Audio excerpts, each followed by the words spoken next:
여러분, 벌써 2025년 12월 첫째 주가 됐습니다. 지금 우리는 이 한 해의 마지막에 서 있는 것입니다. 여러분, 이렇게 느끼지 않습니까? 어제 시작한 것 같은데 벌써 12월 달입니다. 저한테는 더 그렇습니다. 저도 어제 정말 시작해서 송구영신 예배 드린 것 같고 신년 예배 드린 것 같은데 눈 딱 감고 떠보니까 세월이 살과 같다고 하죠. 벌써 12월이 돼 있습니다. 여러분, 이 한 해의 마지막이 우리는 원하든 원치 않든 누구나 맞이하게 돼 있습니다. 우리가 그것을 피부로 느끼는 때가 언제입니까? 바로 오늘 아닙니까? 바로 결산의 때에, 이 평가의 때 아닙니까? 이 교회도 지난 몇 주간 이 결산을 가졌습니다. 우리 재정팀장, 재정부에서 재정부장님과 함께 이 재정 결산을 가졌고요. 또 어제는 우리 운영위원, 우리 의원 장로님들이 함께 모여서 결산의 시간을 가졌습니다. 근데 여러분, 그거 아십니까? 교회가 하는 재정의 결산의 기준과 세상의 기준이 다르다는 것에 대해서 알고 있습니까? 세상의 기준은 어떻습니까? 세상은 손익계산이 분명해야 됩니다. 어떤 부분에 투자가 있었으면, 돈이 들어갔으면 어떻게 해야 됩니까? 반드시 아웃풋, 결과가 나와야 됩니다. 이익이 나와야 됩니다. 이만큼 투자했는데 이만큼은 보다 이익이 나오지 않으면 어떻게 된 줄 아십니까? 그 다음 연도에 그 부서가, 여러분, 그 인원이 감축될 수도 있고 부서 자체의 존재가 없어질 수도 있습니다. 이것이 세상의 결산의 목적이고 기준입니다. 그런데 교회는 좀 다릅니다.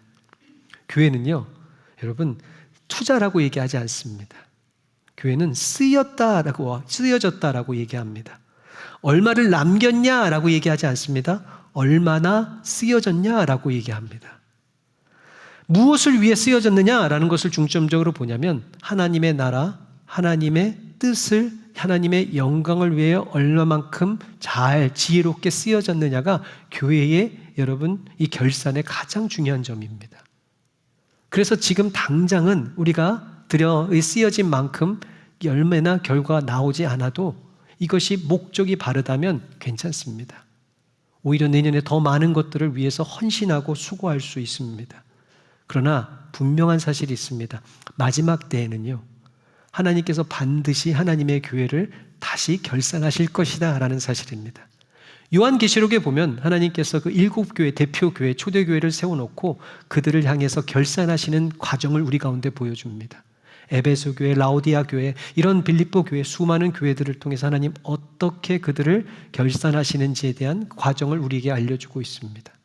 여러분, 교회는 건물도 아닙니다. 사실 이 교회는요, 에베소 교회 모든 이 교회들은 바로 우리입니다. 우리가 어떤 교회의 모습으로 서 있느냐가 참 중요합니다. 그리고 중요한 사실이 있습니다. 우리의 인생의 마지막에도 하나님께서 반드시 결산하실 때가 있다라는 사실입니다. 한 해의 마지막을 우리가 맞이하면서 이것을 기억해야 됩니다. 한 해의 마지막이 오듯이 우리 인생의 마지막도 온다라는 사실입니다. 그리고 그 인생의 마지막에 하나님의 결산의 때가 있다라는 것을 인지하는 성도들은 성경은 지혜롭다라고 얘기합니다. 이것을 모르고 사는 사람들을 미련하다라고 성경은 이야기합니다. 그러기 위해서 우리가 이 마지막 결산, 하나님의 결산을 준비하는 성도들은요, 하나님의 기준이 무엇인지 알아야 됩니다.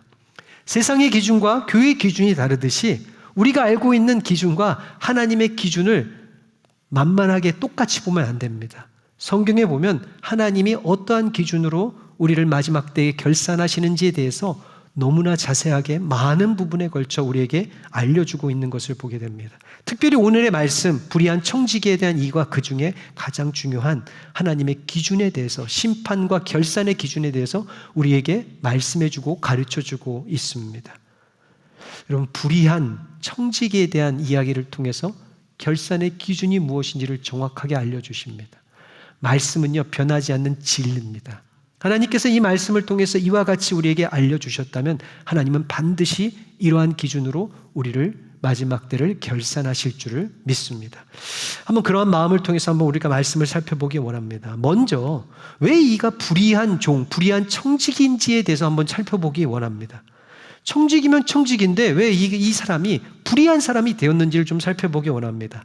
1절의 말씀에 보니까 또한 제자들에게 이르시되 어떤 부자에게 청지기가 있는데 그가 주인의 소유를 낭비한다는 말이 주인에게 들린지라 라고 말씀이 시작하고 있습니다. 왜 불의하다고 말하고 있습니까? 주인의 것을 어떻게 하고 있었다고요? 낭비하고 있었기 때문입니다. 여러분, 그 낭비하였다라는 이 단어 한 가지가 이러하여금 불의하게 만들었다고 성경은 얘기합니다. 불의하게만 여겨졌느냐? 아니요. 2절의 후반부에 보니까 청지기 직무를 계속하지 못하리라. fire, 해고당한 겁니다. 청지기가 그 잡에서 해고를 당하면 어떻게 된 줄 아십니까? 그 집에서 나가야 됩니다. 그런데 여기서 끝나지 않습니다. 여기 성경에서 쓰인 낭비라는 단어를 원어적인 의미를 살펴보면 더 아주 끔찍한 결과가 나오고 있습니다. 낭비라는 단어가 이 헬라어로 아소티아라는 단어인데요. 성경은 의미가 있죠. 아라는 것은 아니다 라는 뜻이고 소티아라는 단어가 뭔지 아십니까? 구원입니다. 낭비를 하나 했는데 불의하다라고 책망받고 이제 청지기로서의 직을 감당 못해 쫓겨나가고 더 무서운 거는 이제 이 사람은, 이 청지기는 구원도 받지 못할 처지와 지경에 이르게 됐다라고 성경은 이야기하고 있습니다. 그 낭비 하나 좀 했다고 지금 이 마지막에 결산의 때 아주 끔찍한 상황을 이 사람이 맞이하게 된 것입니다. 그러면 하나님은 오늘 말씀을 통해서 우리가 기억해야 될 것은 낭비하는 인생을 이와 같이 마지막 때의 결산 때에 심판하시겠다 우리에게 말씀하시는 겁니다. 우리도 이 청지와 같이 우리가 낭비하는 인생을 살고 있다면 하나님께서는 불의하게 여기시고 하나님의 구원의 계획 가운데 우리가 들어가지 못할 수도 있다는 것을 우리에게 경고해 주시는 말씀입니다. 한 해의 마지막 결산의 때에 오늘 이 말씀을 통해서 우리는 우리의 삶을, 우리의 믿음과 우리의 신앙을 결산해 봐야 됩니다. 내가 과연 이 불의한 청지기가 아닌지를 우리가 돌아보시기를 주님의 이름으로 축원합니다. 왜 불의한 청지기 낭비하는 것인지 이 낭비에 대해서 좀 더 살펴보기 원합니다. 이 낭비가 무엇이냐? 오늘 말씀해 보니까 첫 번째, 낭비는 누구의 것을 썼느냐에 의해서 나눠지는 것을 보게 됩니다. 그러니까 누구의 것이 중요하냐에 따라서 이것을 아는 것에 대해서 낭비냐 아니냐를 결정하게 된다라는 이야기입니다. 오늘 청지기가 가지고 있는 것을 누구의 것이다라고 오늘 1절은 분명히 얘기하고 있습니까? 청지기의 것이 아니라 주인의 것이다라고 분명하게 얘기하고 있습니다. 여러분, 그가 쓴 것들, 이 모든 것은 다 주인의 것이었습니다. 자신의 것이 아닙니다. 여러분 생각해 보십시오. 자신의 것을 자기 마음대로 막 쓴다고 생각하시면 누가 그 사람을 비난하고 그 자리에서 쫓겨내고 그를 이 구원에 이르지 못한다라고 정죄할 수 있겠습니까? 우리는 이 정도는 얘기하겠죠. 좀 소비가 심해, 좀 과소비해. 아이, 그렇게 살면 안 돼. 이 정도는 할 수 있겠죠. 근데 오늘 말씀해 보니까 이게 아닙니다. 주인의 것을 자신의 것으로 여겼기에 낭비했다라고 성경이 이야기하고 있습니다. 여러분, 더 쉬운 예를 들어볼까요? 한 은행원이 있습니다. 은행원은요, 이 손님의 이 돈을 대신 여러분 이렇게 맡아서 그것을 은행에 집어넣는 사람입니다. 손님이 와서 돈을 맡겼습니다. 근데 은행에 집어넣는 대신에 자기 주머니에 이렇게 딱 집어넣어 보십시오. 그러면 이 사람을 뭐 했다고 우리가 얘기합니까? 횡령했다고 얘기하죠. 불의하지요. 자신의 것을, 자신의 돈을 자신의 주머니에 넣는 거 이상한 거 아닙니다. 그런데 남의 것을 자신의 것으로 여기는 것이 불의한 것입니다. 이것을 다른 말로 하면 낭비했다라고 얘기하는 것입니다. 여러분의 삶은 누구의 것입니까? 대답 못 하시겠습니까? 그럴 줄 알고 제가 말씀을 준비했습니다. 고린도전서 7장 23절 보십시오. 너희는 값으로 사신 것이니 사람들의 종이 되지 말라. 하나님께서 우리 예수 그리스도를 통해서 그 피값으로 사신 사람들, 죄로 인해서 심판받아 죽을 수밖에 없고 죄의 노예로 죽을 수밖에, 심판받을 수밖에 없는 우리를 하나님께서 그 아들 독생자 예수 그리스도로 말미암아 우리를 대신 대속하시고 지불하심으로 어떻게 하셨다고? 우리를 사셨답니다. 그래서 우리가 하는 고백 있지 않습니까? 우리의 된 것은 다 뭐라고요? 하나님의 은혜다. 이 고백의 핵심은 뭐예요? 우리는 우리의 것이 아니라 하나님의 소유라라는 놀라운 신앙의 고백입니다. 여러분 정말 하나님의 소유라고 믿습니까? 조금 아멘이 좀 커지는 것 같습니다. 그럼 다른 것 좀 한번 끝까지 가볼까요? 여러분들 얼마만큼의 돈을 가지고 계십니까? 물질을 가지고 계십니까? 또 다른 질문. 여러분 그 물질은 누구의 것입니까? 이게 참 대답이 좀 힘들죠, 점점. 제가 또 말씀을 준비했습니다. 신명기 8장 17절 18절 말씀 보십시오. 그러나 내가 마음에 이르기를 내 능력과 내 손의 힘으로 내가 이 재물을 얻었다 말할 것이다. 내 하나님 여호와를 기억하라. 그가 내게 재물 얻을 능력을 주셨음이니라. 이같이 하심은 내 조상들에게 맹세하신 언약을 오늘과 같이 이루려 하심이니라. 많은 사람들이 얘기한답니다. 내가 내 능력, 내 지식, 내 능력으로, 내 경험으로 얻었답니다. 근데 하나님 말씀하십니다. 아니라는 것입니다. 물론 하늘에서 재물이 딱 금덩이가 떨어지진 않습니다. 어떤 분들에겐 그런 일도 있다고 하더라고요. 근데 저는 그런 분들 거의 보지 못했습니다. 그런데도 불구하고 많은 것을 지금 가진 것들을 오늘 성경은 뭐라고 얘기하고 있습니까? 하나님이 주셨다라는 겁니다. 그 능력을 하나님이 주셨음을 알라라는 것입니다. 여러분들의 시간, 더 나아가 여러분들의 건강, 더 깊게도 여러분의 자녀는 누가 주신 것입니까? 누구의 것입니까? 하나님의 것입니다. 여러분들이 가지고 있는 직장, 여러분들이 가지고 있는 작은 이 능력, 지식들 누가 주신 것입니까? 누구의 것입니까? 하나님의 것이다라고 고백하는 것이 믿음의 사람입니다. 근데 그게 아니다라고 내 것이라고 인정하면 뭐라고요? 낭비하는 자요, 불의한 자라는 것입니다.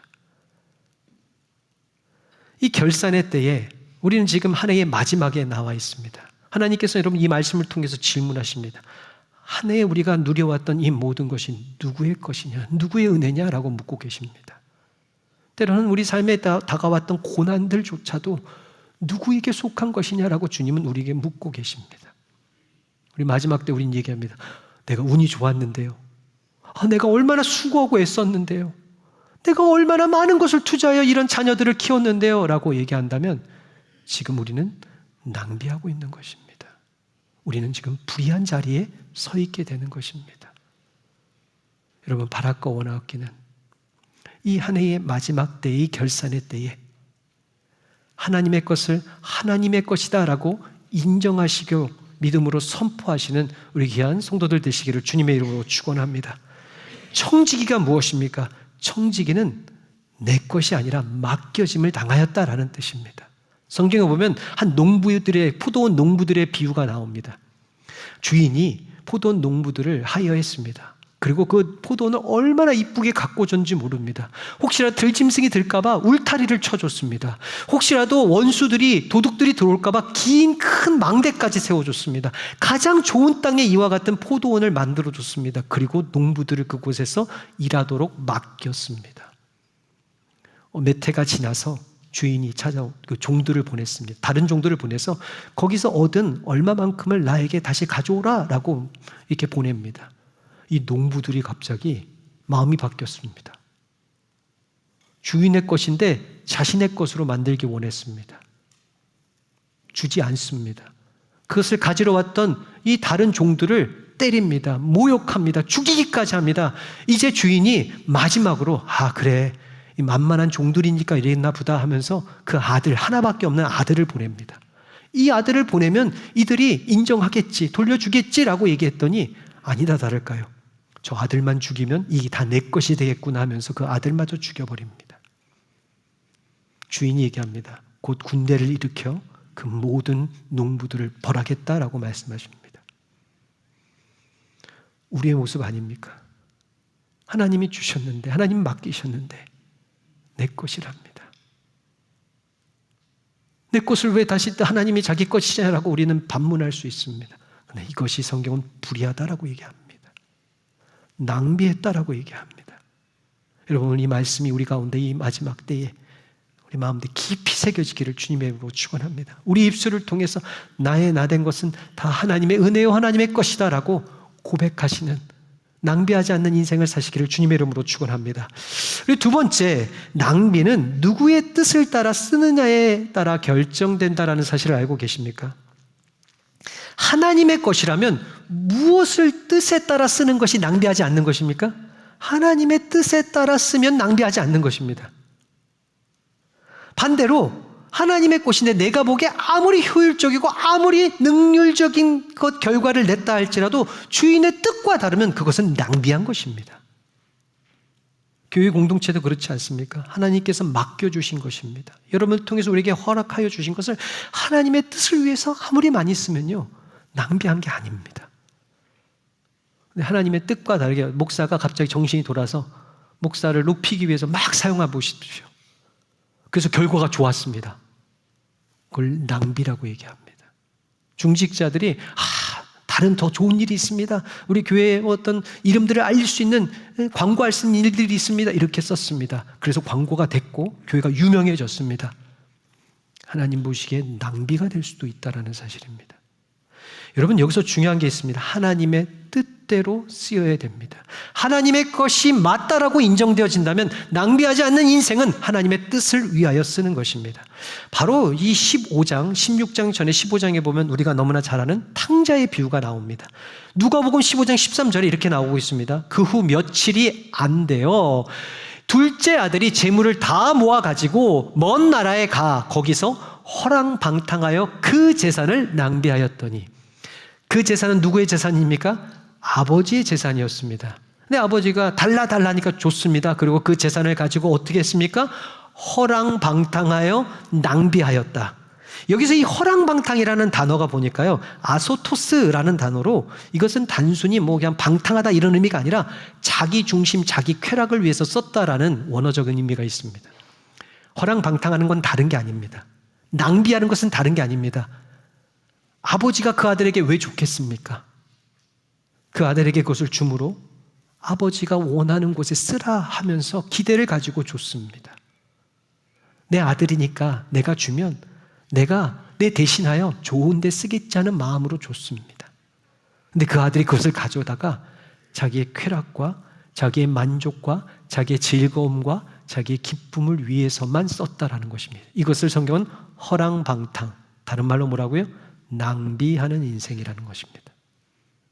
나만을 위해서, 나의 기쁨을 위해서, 나의 만족을, 아버지의 뜻과 상관없이 쓰는 인생, 이것을 성경은 낭비했다라고 얘기하고 있습니다. 우리가 낭비의 기준을 잘 살펴봐야 됩니다. 특별히 마태복음에 보면 우리가 너무나 잘 아는 이 베다니 문집에, 이 베다니 지역에 문둥병 걸렸다가 나았던 시몬의 집에서 예수님께서 식사하시는 장면을 우리가 잘 알고 있습니다. 많은 사람들과 함께 식사하고 있었습니다. 그런데 갑자기 한 여인이 나옵니다. 그리고 아주 값비싼 향유를 가지고 그것을 예수님의 머리에 붓습니다. 그 향기가 온 방에 가득했습니다. 아주 아름다운 향기였습니다. 그런데 갑자기 마태복음 26장 8절 9절에 이렇게 나옵니다. 분개하여 이르되 무슨 의도로 이것을 낭비하였느냐? 이것을 비싼 값에 팔아 가난한 자들에게 줄 수 있었겠도다 하거늘. 누가 돼요? 제자들이 이렇게 얘기하는 겁니다. 제자들이 보니까 낭비하는 겁니다. 지금 뭐 하는 짓이냐는 겁니다. 저것을 팔아서 가난한 자들에게 나눠주면 더 좋은데 낭비하지 않고 잘 쓰지 않겠느냐? 만약에 제가 거기 있었어도 그러지 않았을까라는 생각이 듭니다. 그런데 예수님이 28장 10절에 이렇게 얘기합니다. 말씀하십니다. 예수께서 아시고 그들에게 이르시되 너희가 어찌하여 이 여자를 괴롭게 하느냐? 그가 내게 좋은 일을 하였도다. 사람들이 봤을 때는 낭비였습니다. 허비였습니다. 근데 예수님 뭐라고 합니까? 좋은 일을 합니다. 선한 일을 합니다. 바른 일을 합니다. 낭비한 것이 아니랍니다. 기준이 어디에 있습니까? 예수님께 있는 겁니다. 예수님 마음에 합하였다라는 겁니다. 예수님의 장례를 준비한 너무나 아름다운 일이었다라고 주님은 말씀하십니다. 그러면 낭비한 것이 아닙니다. 중요한 기준이 있습니다. 내가 원해서 내 뜻대로 내 마음대로 쓰는 것은 낭비입니다. 그러나 하나님의 것을 인정하고 하나님의 뜻대로, 하나님이 원하시는 대로, 하나님이 기뻐하신 대로 쓴다면 이것은 기뻐할 일이고 좋은 일이고 칭찬받는 일이라는 사실입니다. 달란트의 비유도 잘 알지 않습니까? 1달란트, 2달란트, 5달란트 받은 사람이 있었습니다. 종들이었습니다. 이들에게 주인은 달란트를 맡겼습니다. 달란트는 어마무지한, 여러분 이 금액으로 상상할 수 없는 이 금을 측정하는 단위였습니다. 그런데 1달란트, 문제는 1달란트 받은 자입니다. 2달란트 받은 자가 어떻게 했죠? 너무 잘 알죠? 그냥 땅속에 묻어뒀습니다. 주인이 올 때까지 잘 묻어뒀습니다. 주인이 왔습니다. 그리고 주인이 달라 하니까 그대로 꺼내서 줬습니다. 그러면 주인이 그냥 화는 내지 말아야죠. 근데 갑자기 주인이 분개합니다. 이 악하고 게으른 종아 하면서 그를 내치라고 얘기합니다. 그리고 결론은 뭡니까? 밖에 나가서 슬피 울며 이를 갈미 있을 것이다. 너는 이제 끝이다 라는 얘기입니다. 우리가 허비하고 낭비한다는 의미가 무엇인지도 알아야 됩니다. 단순히 하나님의 것을 내 마음대로 이 웨이스팅한 것이 아닙니다. 하나님께서 맡겨주신 것을 하나님이 원하시는 대로 쓰지 않은 것도 성경은 낭비라고 얘기한다는 사실입니다. 기준이 다릅니다. 여러분, 하나님은 한 해 우리 가운데 얼마나 많은 것들을 부어주셨습니까? 얼마나 우리에게 많은 은혜를 부어주셨습니까? 나는 없다고요? 잘 살펴보십시오. 그럼 여러분 이 자리에 나와 있을 수가 없습니다. 하나님 우리에게 많은 것들을 맡기셨습니다. 한 해의 마지막 때에 정말 맡기신 대로 나는 그만큼 사용하셨습니까? 아니면 내 기쁨과 만족을 위해 웨이스트 하셨습니까? 더 나아가 나는 이것은 그냥 땅 밑에 깊이 묻어두고 나는 이제 모른 척 할 거야 라고 낭비하셨습니까? 하나님의 결산의 기준은 분명합니다. 하나님이 맡기신 것을, 하나님께서 허락하신 것을 하나님의 뜻대로 사용하지 않는다면 정말 성경은 진리 아닙니까? 마지막 때, 결산의 때에 반드시 우리에게 물으실 것입니다. 성경은 우리에게 이것을 분명하게 말씀하고 있습니다. 생명의 주인이 하나님이신 것처럼 내가 가지고 있는 물질도 하나님의 것입니다. 내 자녀도 하나님의 것입니다. 나도 하나님의 것입니다. 그렇다면 하나님의 뜻에 합당하게 쓰여져야 되는 것입니다.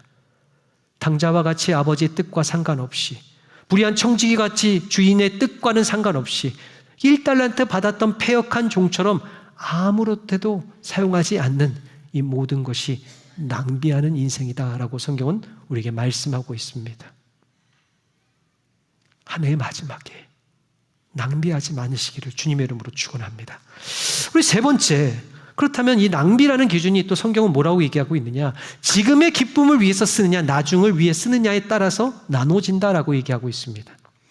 여러분, 세상에서도 지금을 위해서 쓰는 것을 소비라고 얘기하고요, 미래를 위해서 쓰는 것을 뭐라고 얘기합니까? 투자라고 얘기합니다.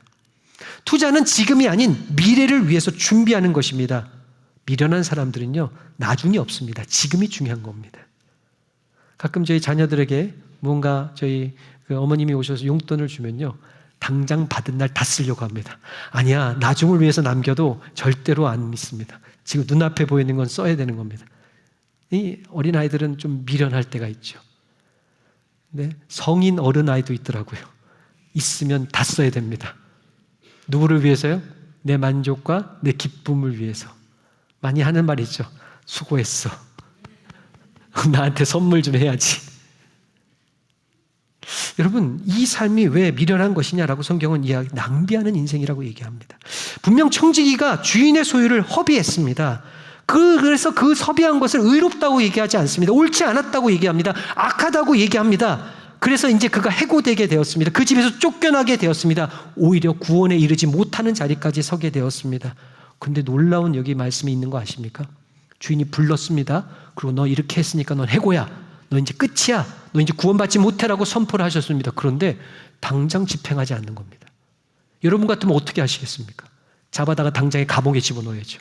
뱉어낼 때까지. 집에 다시 돌려보냅니다. 그리고 그 청지기에게 시간을 줍니다.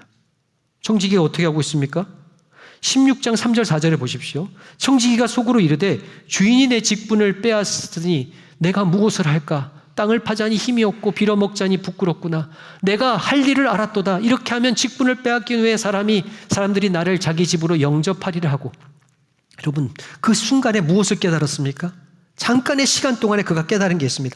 이제 직분을 이 주인이 빼앗으면 나는 빼앗길 수밖에 없는 존재라는 것입니다. 이 주인이 나에게 벌을 내리면 나는 벌을 피할 수 없는 존재임을 처음에 인정했습니다.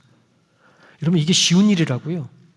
많은 우리 어르신들이 우리 젊은 세대들 향해서 너 그렇게 하면 그렇게 돼 라고 얘기하는데 우리는 절대로 안 믿죠. 나는 다르다라고 얘기합니다.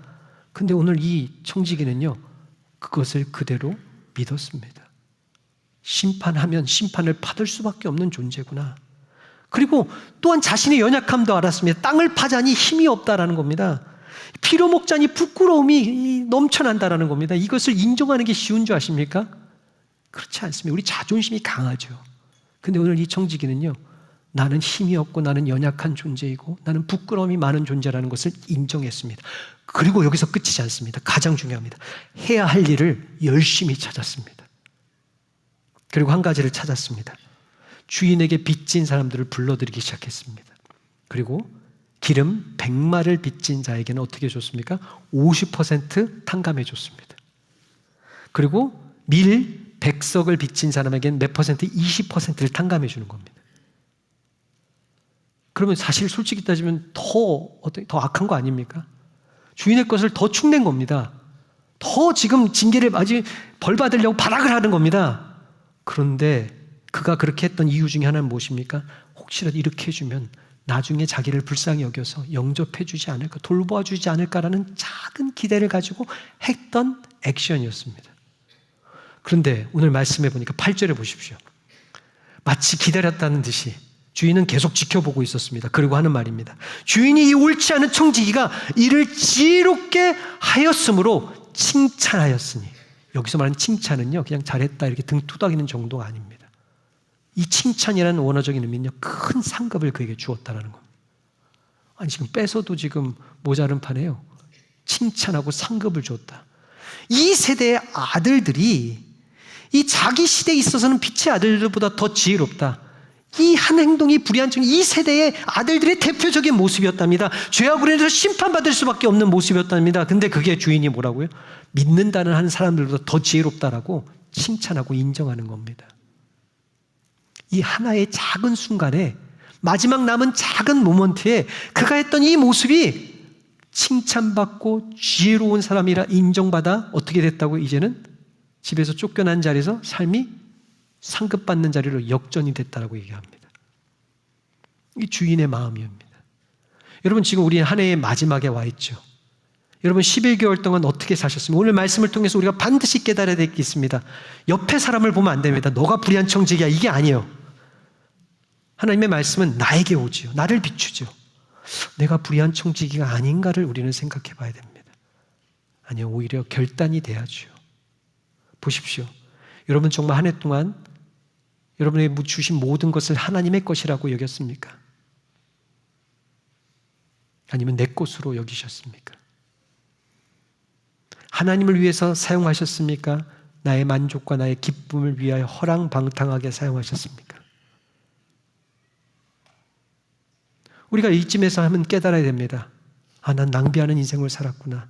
나는 허비하는 인생을 살았구나. 나는 정말 주님 보시기에 아름답지 못하는 인생을 살았구나. 이게 깨달아져야 되는 것입니다. 그리고 나서 중요한 게 있습니다. 깨닫는 것으로 끝나지 않습니다. 오늘 보니까 그가 어떻게 했든 즉시 바로 그 순간에 바로 하는 일을 행하는 겁니다. 어떤 일을 행했다고요? 빚진 자들을 탕감해 주는 일을 즉시 즉각적으로 깨닫는 즉시 행하였다라고 성경은 이야기합니다. 이것을 주인은 지혜롭다라고 얘기하는 것입니다. 이것이 바로 주인의 마음과 같았다라는 얘기입니다. 주인이요, 수많은 빚을 빌려주면서 그들에게 맡기면서 원하는 게 있었습니다. 그들의 연약함을 압니다. 그들이 갚지 못할 것을 압니다. 주인은 옛날부터 저들이 갚지 못하면 내가 다 탕감해 주어야 되겠다라는 결단이 가지고 있어요. 마치 우리 하나님과 같습니다. 사랑이 많으신 분입니다. 죄의 값을 갚을 수 없는 우리의 연약함을 아셔서 그 아들 독생자 예수까지 주신기까지 우리에게 이미 많은 것을 태초부터 준비하신 하나님이십니다. 그 하나님의 마음과 이 오늘 불의한 청지기의 마음이 같았습니다. 알고 했다 모르고 했다 성경은 나오지 않습니다. 그러나 그가 한 작은 행동들이요, 이 작은 모습이 하나님 마음과 같았다라는 겁니다. 그거 하나만으로 어떻게 했다고요? 이젠 벌이 아니라 상급이 주어졌다고 얘기합니다. 우리에게 주시는 말씀이 뭔지 아시죠? 한 해의 마지막, 여러분 11개월 동안 어떻게 사셨는지 잘 모릅니다. 제가 보지도 않았으면서 당신은 불의합니다라고 얘기하면 저 목사 네가 뭘 받길래 이렇게 하실 수 있습니다. 그러나 이것이 깨달아진다면, 아직까지 이것이 나에게 주시는 말씀이라고 우리가 여겨진다면 우리에게는 아직 기회가 있습니다. 남은 한 달을요, 이 12월 달을 하나님의 것을 하나님의 인정하고 하나님의 뜻에 따라 드리는 것입니다.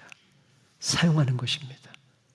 내 시간, 내 물질, 나에게 주신 이 수많은 이 은혜들을 하나님을 위해서 사용하겠다 결단하는 겁니다. 그럼 하나님께서 11개월의 이 모든의 불의한 삶은 잊으시겠다라는 겁니다. 얼마나 위로가 된 줄 아십니까? 하나님의 모든 말씀을 들을 때는요, 너무 율법적임, 너무 찔립니다. 그래, 나 맞아. 불의한 사람 맞아. 나 낭비하는 사람이 어떻게 하라고. 여기서 끝나지 않죠. 그것을 깨닫게 하는 것이 율법입니다. 말씀입니다. 그렇지만 거기서 우리 끝나지 않죠. 그러나 우리에게는 예수 그리스도가 계십니다. 이제 낭비하는 삶이 아니라 우리는 다시 회복할 수 있는 길을 항상 성경은 우리에게 말씀하고 계십니다. 이제 낭비하는 삶을 살지 말라는 것입니다. 그리고 이제는 남은 한 달이라도 하나님의 일을 위해, 하나님의 뜻을 위해 쓰임받는다면 우리에게는 다시 회복이 일어날 줄 믿습니다. 이전 것은 지나가는 겁니다. 이제는 새 것이 되는 놀라운 말도 안 되는 역사가 예수 그리스도로 말미암아 우리에게 주어지는 것입니다. 여러분, 이 남은 한 달 어떻게 사시겠습니까? 여러분, 여기서 우리가 살펴봐야 될 더 중요한 원리가 하나 있는데요. 왜 꼭 기름 100말을 50말로 줄여줬냐? 밀 100석을 왜 80으로밖에 못 줄여줬느냐? 이렇게 물을 수 있죠. 그가 할 수 있는 최선이었습니다. 여러분, 중요한 겁니다. 주인이라면 어떻게 했겠습니까? 주인은 어떻게 할 수 있죠? 100석을 다 제할 수 있죠. 근데 이가 할 수 있는 그 작은 일은 그가 이 영역에서 할 수 있는 최대한이 이 정도였다는 겁니다. 근데 그 정도도 하나님은 너무나 기뻐하셨습니다. 많은 성경학자들이 이 부분을 이렇게 얘기합니다. 탕감해 줬다는 것은 용서해 줬다는 의미입니다. 예수님이 아기 예수로 이 땅 가운데 오신 이유가 뭔지 우리는 너무 잘 알고, 복음이라고 얘기하죠. 우리를 죄에서 구원해 주시기에, 다른 말로 하면 용서해 주시기 위해 오셨습니다. 이것이 하나님의 뜻입니다. 하나님의 마음입니다. 그리고 이가 할 수 있었던 일은 예수님처럼 하지 못하더라도 100에 50은 해봤습니다. 100에 80은 해봤습니다. 어떤 마음으로요? 지금이 아니라 앞으로 다가올 심판을 준비하는 마음으로. 하나님은 지혜롭답니다. 하나님은 잘했답니다. 우리에게 주시는 말씀이 무엇입니까? 한 해 동안 쌓아놨던 빚진 자처럼 원수 맺음이 있습니까? 원망함이 있습니까? 가정 안에서 남편과 아내의 불평과 비난이 있었습니까? 내려놓지 못하는 마음에 큰 돌덩이들이 남겨 있습니까? 예수님은 우리의 죄를 위해서 이 모든 것들을 다 짊어지셨습니다. 그리고 우리에게 말씀하십니다. 남은 한 달이라도 그 사람의 짐을 조금 덜어주라는 것입니다. 할 수 있다면 조금 용납해 주라는 것입니다. 조금 긍휼히 여겨달라는 것입니다. 불쌍히 여기라는 것입니다. 그러면 어떻게 하겠다고요? 아까도 주인이 지켜보다가 그 조금만 액션이 있어도요, 잘했다. 참 지혜롭구나. 이것을 기다리시는 우리가 주님의 마음을 깨닫게 되는 겁니다. 이번 12월 한 해는요, 용서해 주는 한 해로 마무리해야 됩니다. 서로를 용납해야 되는 겁니다. 여러분, 히브리서 10장 24절 25절에 보시면 서로를 돌아보아 사랑과 선행을 격려하며 모이기를 패하는 어떤 사람들의 습관과 같이 하지 말고 오직 권하여 뭐라고요? 그 날이 가까우면 볼수록 더욱더 그리하자. 그 날이 무엇입니까? 결산의 때입니다. 심판의 때입니다. 그 날이 가까우면 볼수록 어떻게 하라고요? 서로를 돌아보아 서로를 격려하고 서로를 용납하고 서로를 용서하고 서로를 세워주는데, 너가 만약에 조금이라도 그 마음을 이제 내가 올 심판에 대해서 준비하는 마음으로 그렇게 한다면 어떻게 한다고요? 다 못해요. 여러분, 어떻게 원수 맺은 사람을 한순간에 다 용서할 수 있겠습니까? 목사도 못합니다. 저도 한 10년 전에 저에게 마음 상하겠던 어떤 목사님을 아직 마음에 남아두고 있습니다. 못됐죠? 그분은 모릅니다. 저 혼자 이러는 겁니다. 근데요, 그런데도 하나님도 우리의 연약함을 아십니다. 그러나 이 연말에 마지막 결산의 때에 조금만 돌이켜 우리가 할 수 있는 안에서 정말 주님의 마지막 심판의 때가 있음을 준비하는 마음으로 용납해주고 돌보아주고 격려해주면요, 오늘 하나님 말씀처럼 잘했다, 수고했다, 참 지혜 있구나, 내가 너를 칭찬하고 너에게 상급을 주겠다, 이제 이전 것은 잊어버려 주겠다라고 오늘 우리에게 주시는 약속의 말씀입니다. 여러분 어떻게 하시겠습니까? 오늘 말씀 우리 마음에 깊이 새기시기를 주님의 이름으로 축원합니다. 우리에게 맡겨진 것입니다. 우리는 청직입니다. 나의 나 된 것은 다 하나님의 은혜입니다. 이번 한 해의 마지막 달에 하나님을 위해서 조금이라도 쓰임받기를 주님의 이름으로 축원합니다. 여러분들의 시간, 여러분의 물질, 여러분들의 삶이 주님 앞에 조금이라도 드려지기를 주님의 이름으로 축원합니다. 주님의 뜻에 맞게, 그리고 더 나아가 탕감해 주시고 용서해 주시고 격려해 주시고 용납해 주시고 말미암아 하나님을 기쁘시게 하며 우리의 삶이, 우리의 마지막 한 해의 결산이 역전되시는 놀라운 은혜가 오늘 이 3부 예배 나오신 모든 성도들 가운데 넘쳐나시기를 주님의 이름으로 축원하며 축복합니다.